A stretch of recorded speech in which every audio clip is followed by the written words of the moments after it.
Good morning, friends, and welcome to Countdown to His Coming. Glad you could join us this morning. Hey, I've got a good cup of cappuccino this morning as I'm about to look into the Word of God, and I'm refreshed and ready to bring some things to your attention that you need to know as we ask a very important question. So grab a good cup of coffee. Join me over in Mark chapter 13, and let's answer this question. Could it be that before Jesus returns, in much of this beastly kingdom we see taking over the world, will practicing your faith as a Christian be made illegal? Is that already happening in many places around the world? We're going to look at that in just a minute, some things that might shock you if you haven't been paying attention. And we're going to see how Jesus seems to confirm that, yes, this is going to happen fully before he comes back. Why would we say that? Well, in the 13th chapter of Mark's Gospel, he's discussing with his disciples what it's going to be like before he returns. He talks about the Great Commission even before he gives it, because he says that in verse 10, it's necessary that the gospel be preached to all nations. He's going to specifically tell them that they're going to do that before he ascends back to heaven. But right here, he's already giving the gospel ahead of time, the gospel challenge, the Great Commission challenge, that the gospel is going to be preached to all nations. We're watching that take place in front of our eyes today. He says in verse 11, so when they arrest you, not if, he said, when they arrest you and hand you over, don't worry beforehand what you will say, but say whatever's given to you at the time.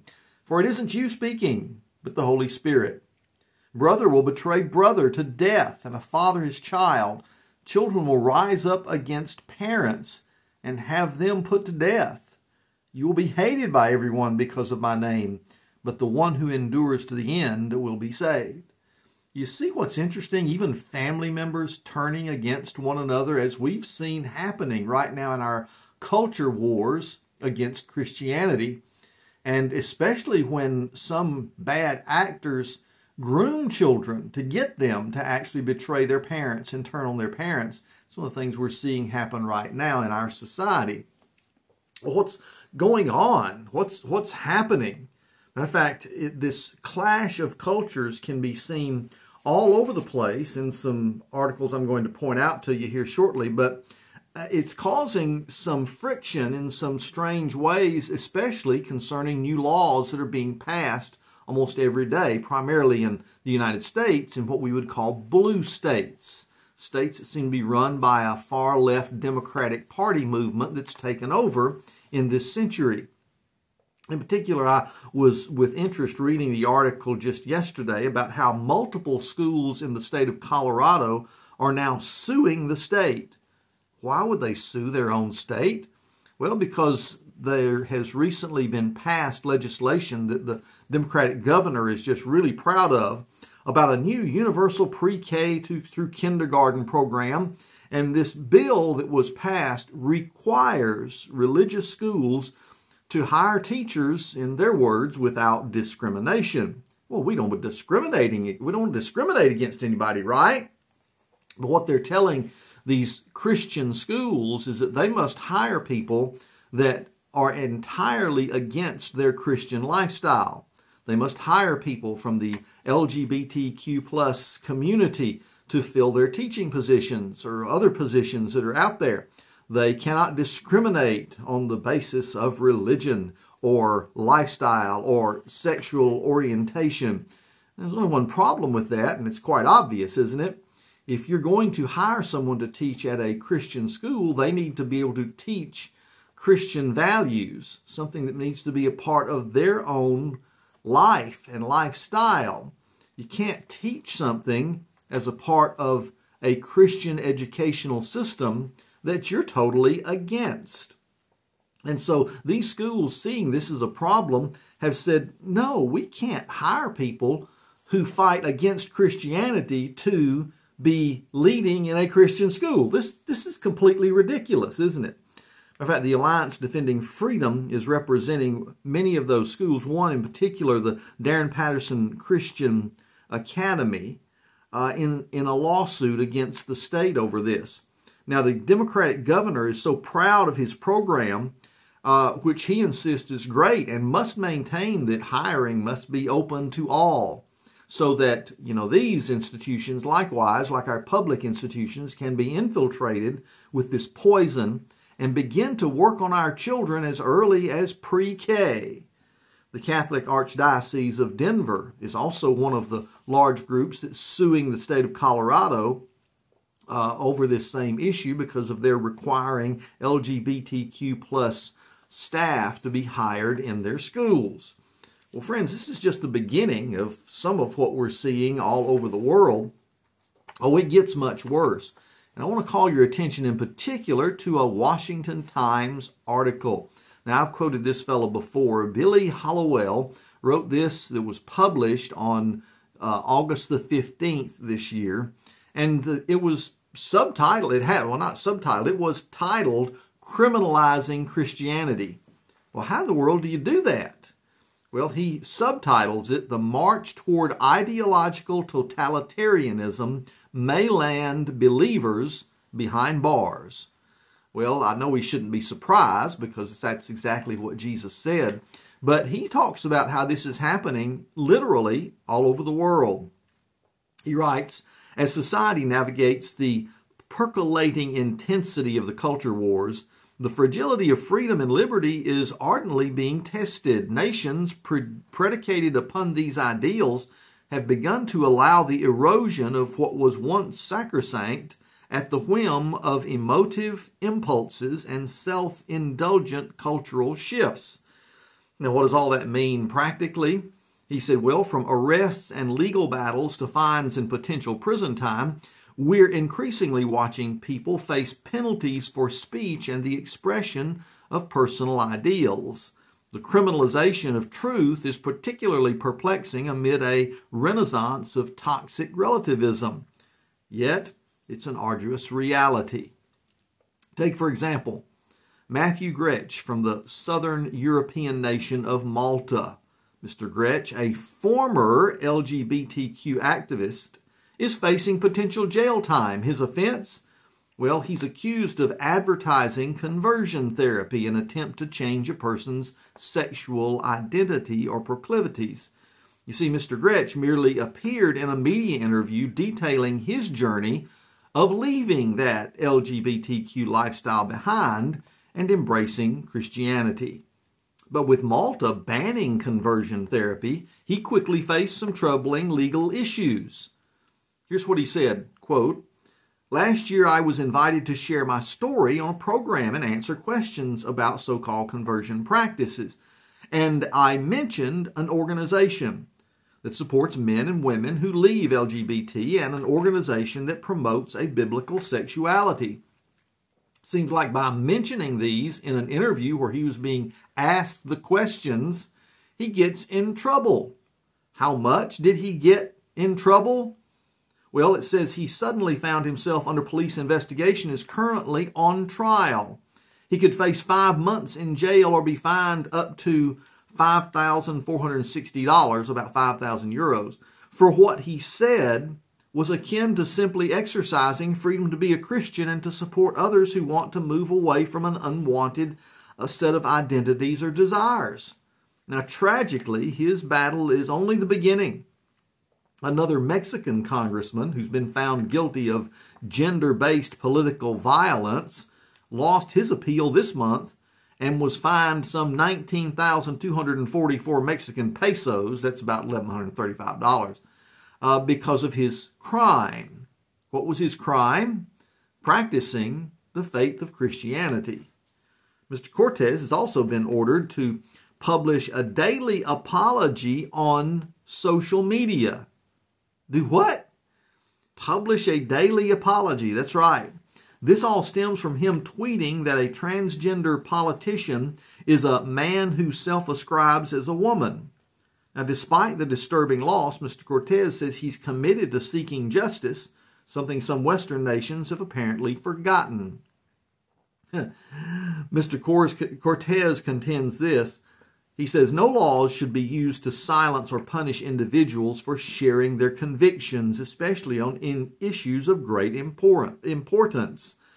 Peacefully expressing the truth of biological reality can never be a crime. Well, apparently, now it is. Listen to the article, again, back to Billy Hallowell. He said, these two cases are troubling on their own merits, but one of the most disturbing scenarios thus far surrounds a member of the Finnish Parliament, one whose name is printed here, by the way, and I couldn't begin to think about pronouncing in 1,000 years. But it says this former Minister of the Interior is back on trial over her past statements about homosexuality. The grievous offenses that could land her in prison for 2 years are what? I mean, you're going to send this former lawmaker to jail for 2 years because they said something? What did she say? She tweeted a Bible verse from Romans while questioning her church's support for a pride event, wrote a 2004 pamphlet about traditional marriage, and dared share her Christian views during a radio interview. Uh-oh. Yeah, that's bad. That's bad stuff right there. My goodness, you must have, lit a whole block of buildings on fire and burned them down. Oh no, you talked about this in a radio interview and wrote about Christian family values. Yeah, this is jail time right here, honey.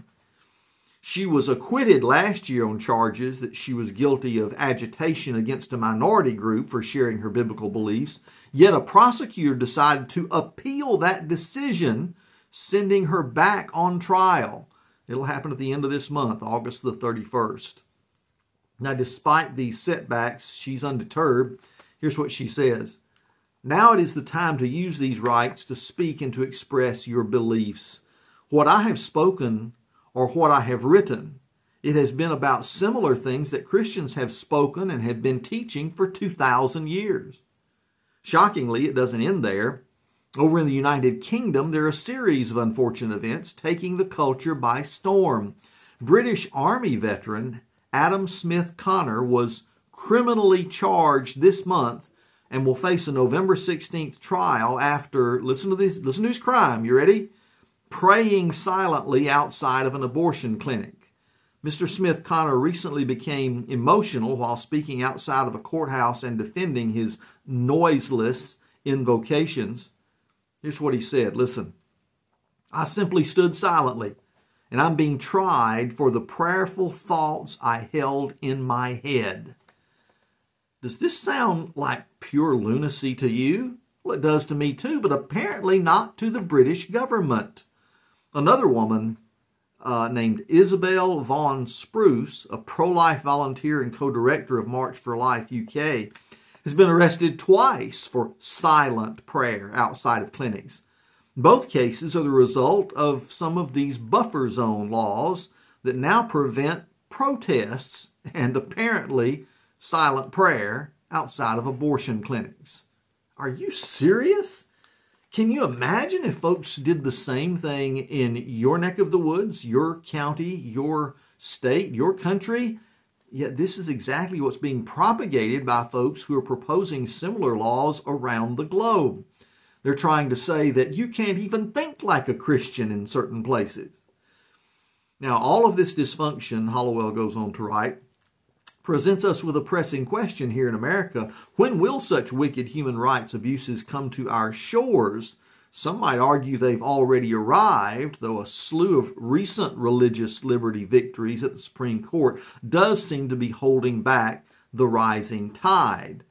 But that tide is still, it's still coming in. It's still coming against the people of faith, even here in the United States, who don't want to, for example, do service, create a website for a philosophy they can't agree with, to bake a cake for a gay wedding, other things of this nature. We're being told that if you're a doctor and you refuse on conscience to perform an abortion, you might even lose your license. So all these issues are hitting in America left and right. He goes on to write, and listen to this, how these cases will force us to pay close attention and recommit to defending our First Amendment freedoms. The truly terrifying reality of the core of every one of these cases is the shocking willingness with which people have collectively decided to punish views they don't like. And the speed and force with which these retributions have emerged only adds to the concern. A truly free society doesn't behave this way.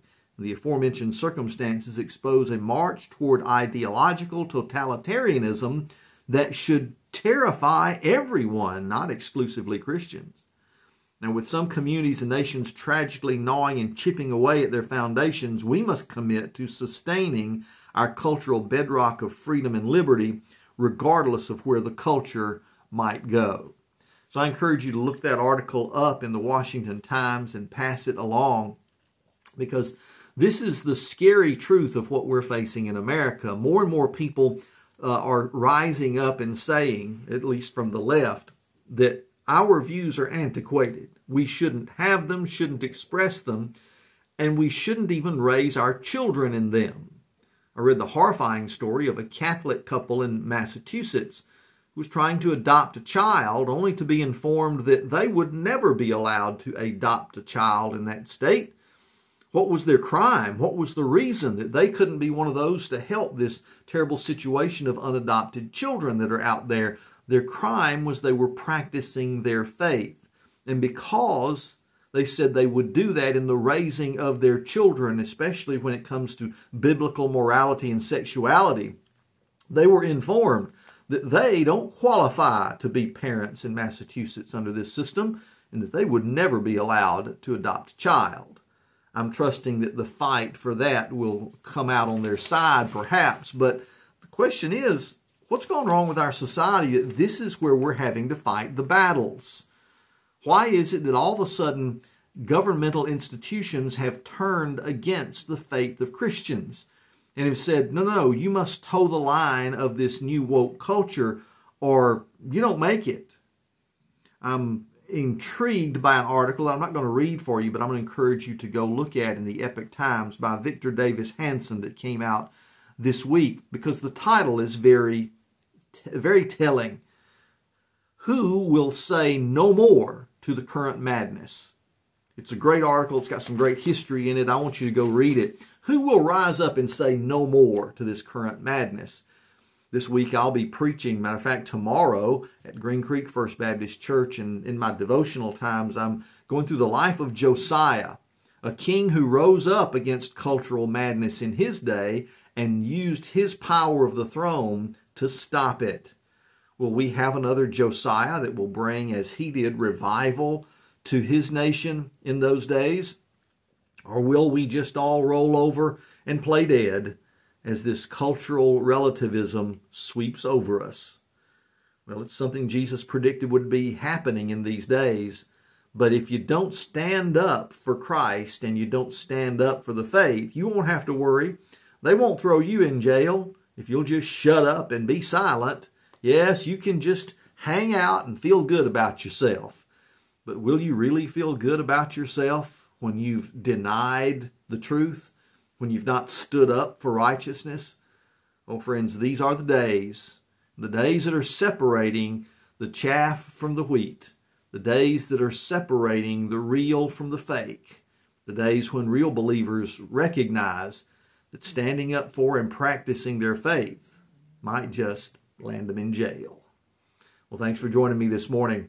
We'll do this again next week as we do a countdown to his coming. But in the meantime, I invite you to join me weekdays for my devotional time, which I've been trying to keep to 10 minutes each day. It's entitled Wake Up in the Word. Come join me, especially on Rumble, YouTube, on Facebook Live. We'll share it again with you each and every day. God bless you.